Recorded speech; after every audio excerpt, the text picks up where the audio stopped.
This is Brita Wynn, and this is Ask a Witch. And you'll have to excuse me, I'm a little bit behind schedule. I'm trying to move some crap out of the way here. Oh, okay, so that's done. So, yeah. Today's Ask a Witch is focused on sacred sex. And, this one's a hard topic to talk about, and the reason it's a hard topic to talk about is because so many people have, I want to say, a lot of misconceptions about it, and also I think a lot of people have been influenced by Christianity in a way that's really unhealthy in relation to sexuality. I've seen some really broken people trying to work out some of their issues in this department over the years. So I'm going to handle this from a here's what I know, here's what my experience has been, here's what I think sort of approach. First off, sacred sexuality is something that is consensual between two people. It isn't sacred unless it is. There is no such thing as, have to or must or obligation or any of that crap. Sacred sexuality is more than energetic union between two bodies. It's an energetic union between two souls. And in the days before Christianity, even in the time of Jesus, sacred sexuality was a part of ritual.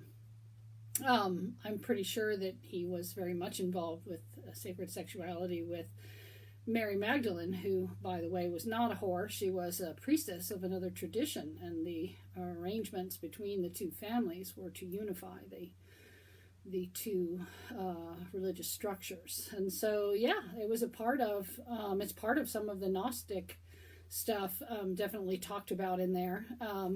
The reason why sexuality became an aspect of evil, there's two things that led to that. One was that sexuality is a powerful thing. I mean, it's a very powerful act.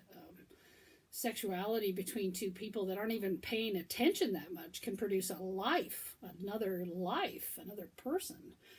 But if you direct that energy in other ways, if you take that energy and say direct it towards, creation of something else besides a baby, that it's probably the most powerful magic out there. I can't really think of anything more powerful than that. And so, because it was direct communion with spirit, I think it was threatening to the church. The church needed everyone to go through the church fathers because the church fathers were part of the structure of patriarchy at that time and control in society. And so if everyone had to go through the church fathers for everything and couldn't find their own divinity on their own through connection with another human being or direct connection with God, that's a form of social control. So that's part of it. The other thing, too, is that, there's been some discussion about this in feminism, too, is that, women in a patriarchal society, women are dangerous because if we are, heads of our own household, or we are powerful, or we don't want to accept the dogma that we're fed, that makes us dangerous. And because we are the ones who produce babies, we are the ones whose bodies do that, we are by definition sexual. We're the baby creators. We're the ones, yes, it takes sperm to make that all start, but from that point on, we are the creators and makers of life, and that by definition is part of sexuality. So, and I think there's a lot of broken stuff around women's bodies too. I think it's one of the reasons why, the idea of giving women control of their own lives and control of their own bodies and control of their own choices and control of their own sexuality is so difficult in this society because we're still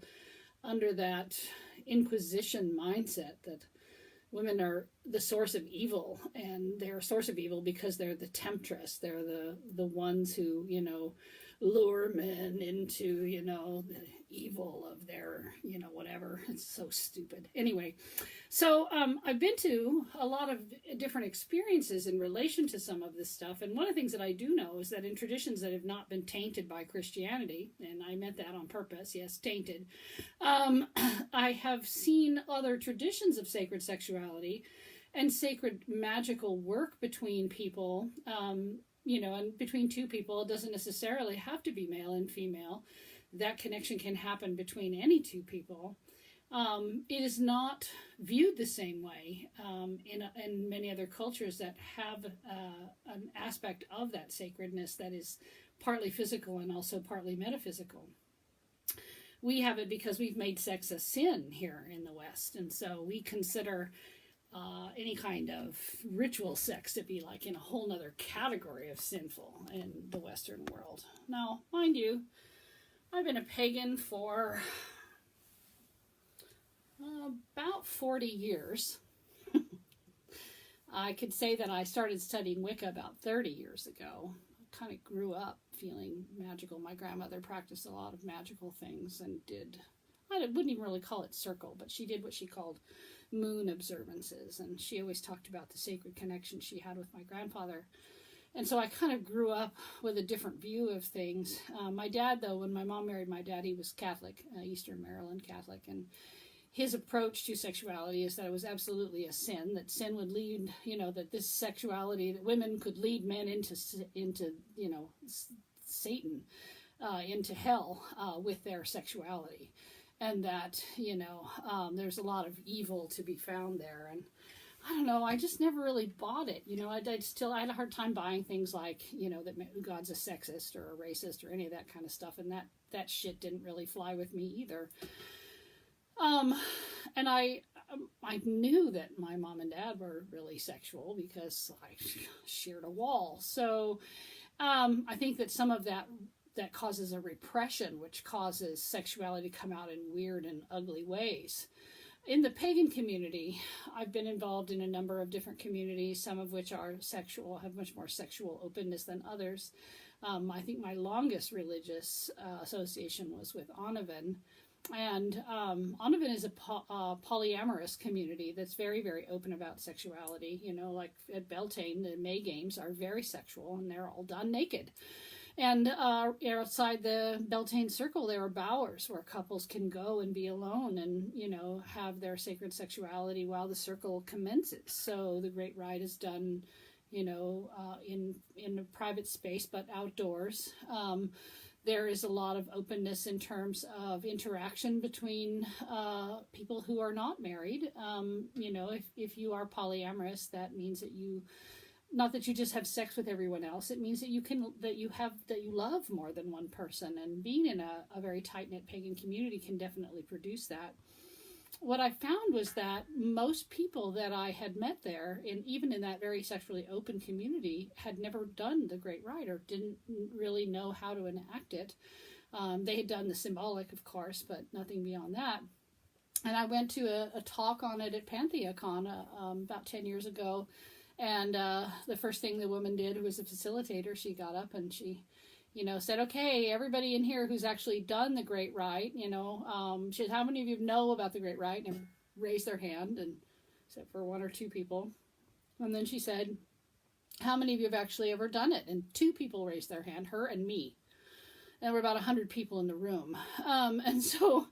and one of the things we talked about in the workshop was why hadn't other people done it? And there was a lot of fear. They were afraid that, they would do it wrong, or they were afraid that, maybe it was evil, or they were afraid that there wasn't really a good enough reason or whatever. And one thing I will say about sacred sexuality is that it bonds 2 people in a way nothing else does. So if you decide that you want to do a ritual like the Great Rite with someone, make sure it's someone you're going to love later, not necessarily someone you're going to be married to or whatever, and I can tell you, like, for example, the May King that I had from 2004, so 14 years ago. I still love him very much. He's married, I'm married. I see him every once in a while, and it's like no time has passed. We love each other. There's a huge sacred connection there from sharing that magic that never goes away. So it's something that you definitely want to do consciously. But the bottom line is that it's a ritual you have a birthright to, that we all do. Sex is more than just physical. And we all know that. We don't really talk about it very much, I don't think, but we all know that it is.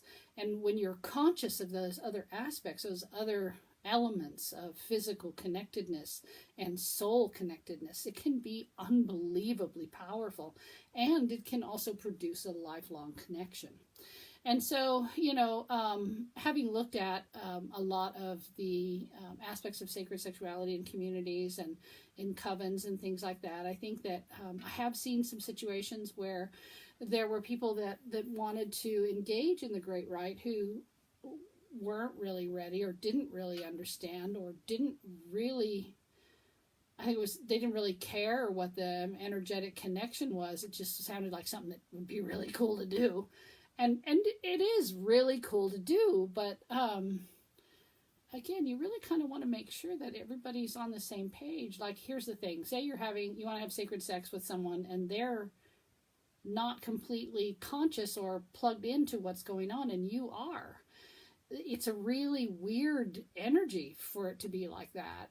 Both parties have to be completely aware of what's being connected, what's being exchanged, what's being moved in terms of energy. It's a soul union that is unbelievably powerful. And so with that said, I think that we have to be mindful of the fact there's a lot of people who want to try it, don't really know what they're getting into.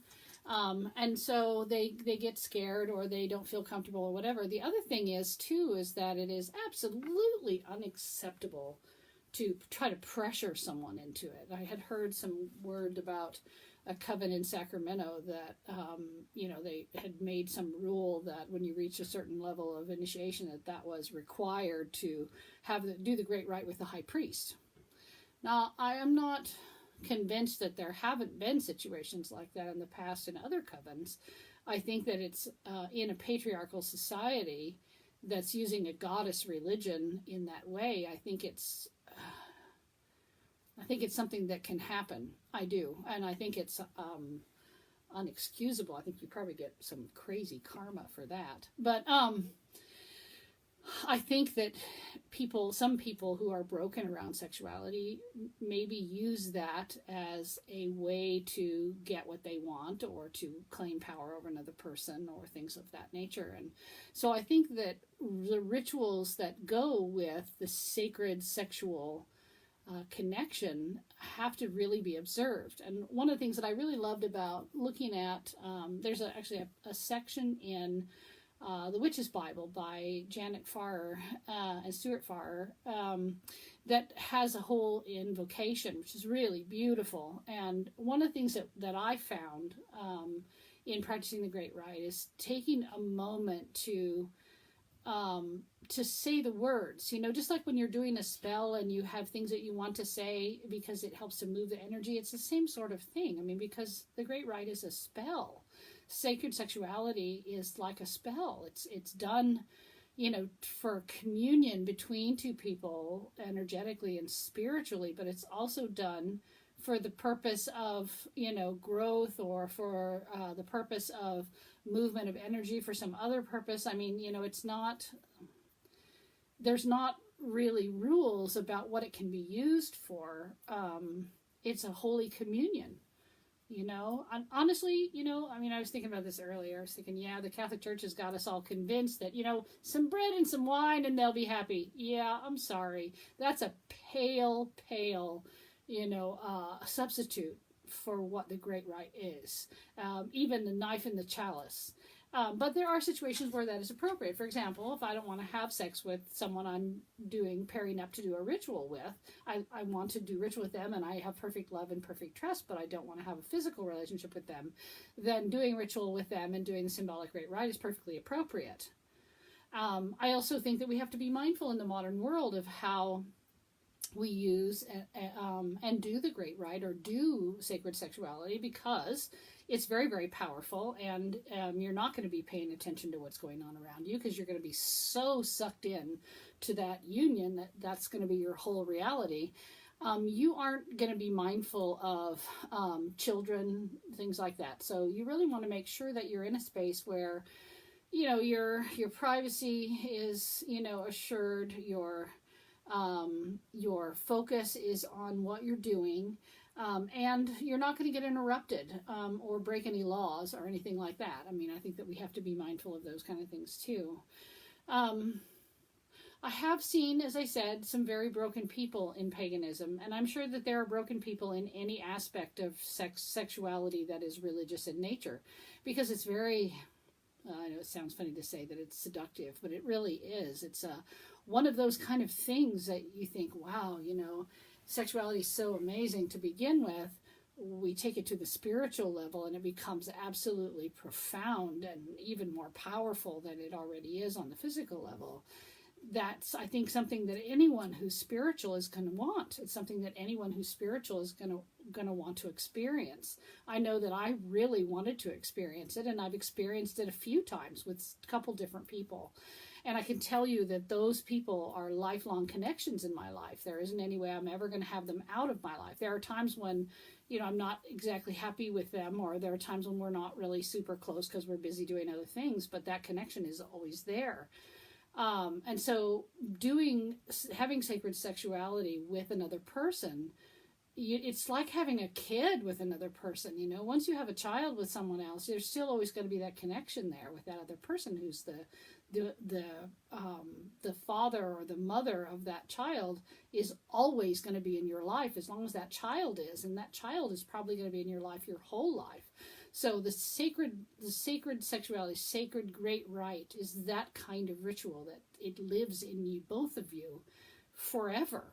And so it's not something to be taken lightly, you know. It also, you know, if you look at sacred sexuality in other cultures, like in India, for example, looking at things like Tantra, you know, I know that, you know, there's a lot more to it than just that. But what I can say is that in any of the traditions that have a sacred sexuality aspect, it moves the spiritual, it moves the chakras, the kundalini, it moves the energetic centers of the body in a way that is kind of mind-blowing. And so what's my advice around sacred sexuality?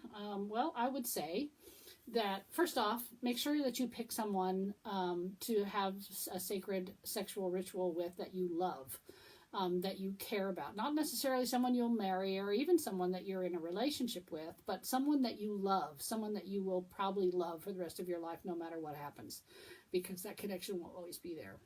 2, I would say, don't be afraid. Don't be afraid. You know, don't let anyone tell you that you have to do it or that you should do it or any of that. But don't be afraid if you have a consensual partner who is also willing and understands what it is you're doing and can mindfully participate in it. Then yes, I think that you shouldn't be afraid. I think you should, you know, if this is something that you want to do, then you should do that. You should not deny yourself such a powerful experience. Thirdly, I think some discipline is in order. You should learn the ritual. You should learn the invocations and memorize them. I did. And I'm not the best at memorizing. I'm not really a big fan of memorizing most things. But what I found was that it helped put my brain, my physical brain, in the right state of mind to allow spirit to reign in that act, to have spirit be the primary focus over the physical, over anything else. It was like two people became one beam of light. It's very intense. And so you want to enter into it consciously and mindfully. Mindfulness, I think, is a huge part of sacred sexuality. Sacred sexuality should not be entered into cavalierly, I think. You know, I think sometimes we have sex with someone that we love and it ends up being very powerful and very sacred. And it's not necessarily the great rite, but it's absolutely sacred sexuality. I think, you know, if you have a connection with someone that's very spiritual and very powerful, and you have sex with them, there's going to be an element of that. But there's also a controlled aspect of being able to direct that energy in a conscious way for the aspects of things like, changing your reality or moving the energy in the chakras or whatever it is that you have a mind to do with that energy. I mean, honestly, if you can create a human life with that energy, why could you not move a mountain with it? I mean, it's an incredible kind of union. It is holy communion with another person through the beam of spirit, of soul. And I know I'm having a hard time with words because it's hard to put into words. This is one of those experiences that words fall far short of what it actually feels like and what the experience is actually like. After having done the Great Rite and had sacred sexuality and sacred union at Sabbats with my making and in other situations, I would say that at this point in my life, it's something that I still have an interest in. It's something that I have done with my husband. It's something that I probably will do again with my husband, or even maybe with another person, depending upon what the agreements are. Everything should be clear as glass, though. Like if you're a polyamorous person and you're in a relationship and there's any unclarity or goop between what's going on, nothing's been defined properly, and you add that powerful ritual to the mix, you're going to end up with a blowout in your relationship. So I would really strongly recommend that you not engage in sacred sexuality in any situation which is unclear in any sort of way, because it's like the energy is like the sun, and anything that is unclear will be burned away, and everything will, whatever. I mean, for better or for worse, whatever is not clear will become very clear and could potentially destroy lives. And so, that aspect of working with sexuality as a spiritual tool just really requires a level of mindfulness. Now, I honestly think that anytime you engage in magic, you should be mindful. Truly, magic is something that requires a level of presentness that a lot of things don't really require. I mean, there's a lot of things I do in my life that I can multitask, or I can, do kind of while I'm paying attention to something else, but magic is not one of them. Magic is a whole focus. And any time you're doing ritual, especially any kind of really powerful ritual that involves other people's lives, should include your full unadulterated attention. You should be completely present. That's what the term that we say in circle will be here now. That means be here in this space right now, in this moment. Nowhere else mentally. Don't be thinking about what you're going to do next week or tomorrow or worrying about whatever. You need to be present for these kinds of rituals, and especially any ritual really, but especially for something like the Great Rite and sacred sexuality.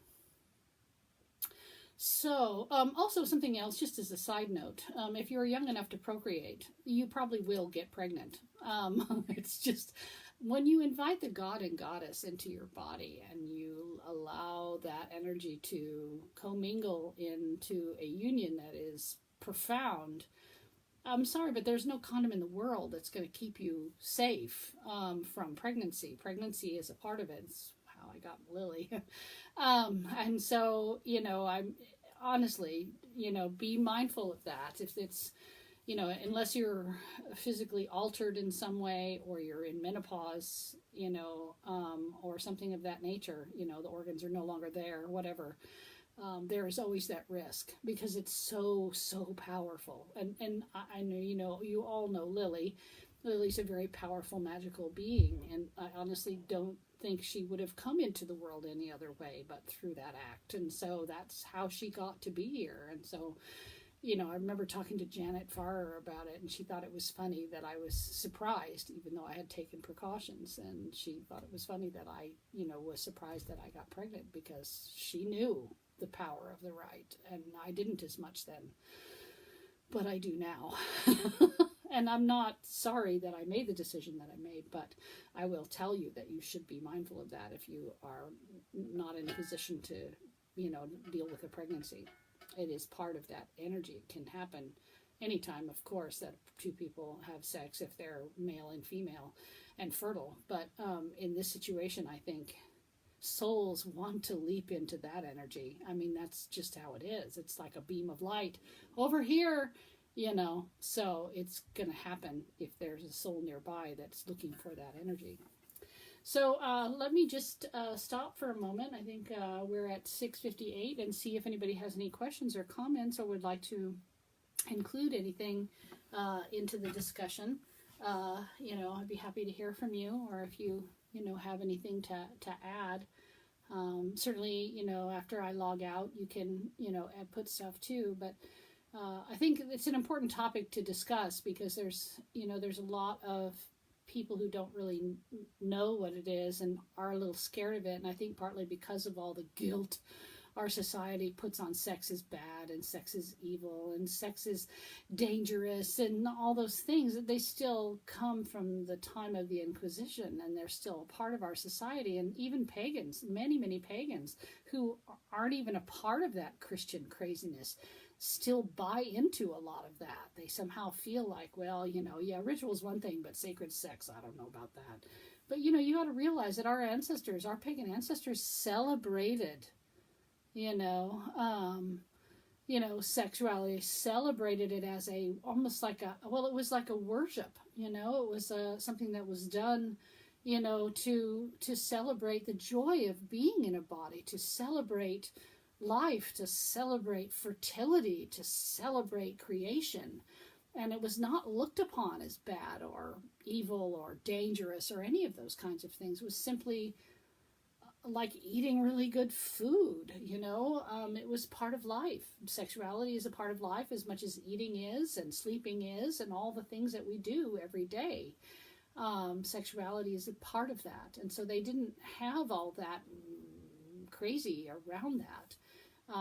And I know that it's filtered into Western society and probably into other societies as well. But I can say that if you're a pagan and you're not a Christian and you don't believe in Christian values around sexuality, then what are you worried about? Don't be afraid to have that beautiful communion with the one you love. Why not? It's a beautiful, beautiful ritual, and it can help both of you grow. So, that said, since I only had one comment, it's basically just that I hadn't seen the whole program yet, so I wasn't ready to comment, but that's all cool. I'm going to sign out now, and please feel free to make any commentary that you'd like, and ask any questions. I'm happy to answer those, and I will put this up on Patreon. We're up to... we still have 7 members, but we're up. I have someone in the Fairy Queen's court now, so I'm going to be doing some meditations for the Sabbats and